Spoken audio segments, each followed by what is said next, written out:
2024 to 25 நிதியாண்டில் நாட்டின் 51% அந்நிய நேரடி முதலீட்டை ஈர்த்துள்ள மாநிலம் எது?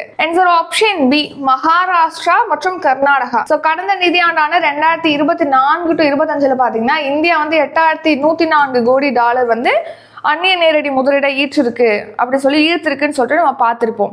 அதுல 51% 8104 கோடி டாலர் ஈர்த்திருக்காங்க இல்லையா அந்த அந்நிய நேரடி முதலீடு. அதுல 51% வந்து மகாராஷ்டிரா மற்றும் கர்நாடகானால அந்த முதலீடு ஈர்க்கப்பட்டிருக்குன்னு சொல்லி தெரிவிச்சிருக்காங்க. ரெண்டு மாநிலங்கள்ல பாத்தீங்கன்னா மகாராஷ்டிரால வந்து 1960 கோடி அந்நிய நேரடி முதலீடு கடந்த நிதியாண்டில் ஈர்க்கப்பட்டிருக்கு. கர்நாடக மாநில அரசு மூலமாக 662 கோடி டாலர் அந்நிய நேரடி முதலீடானது ஈர்க்கப்பட்டிருக்கு. அதுக்கு அடுத்தபடியாக தில்லி தேர்ட் பிளேஸ்ல இருக்கு, குஜராத் வந்து 4th இருக்கு. நம்ம தமிழ்நாடு பாத்தீங்கன்னா 3608 கோடி டாலர் அந்நிய நேரடி முதலீடு ஈர்த்து 5வது இடத்துல இருக்கு.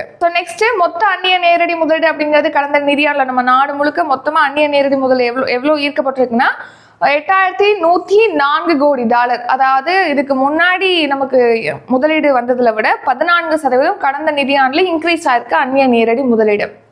அதுக்கு முன்னாடி 2023-24 நிதியாண்டுல இந்த அந்நிய நேரடி முதலீடு 71.3 கோடி டாலரா இருந்திருக்கு.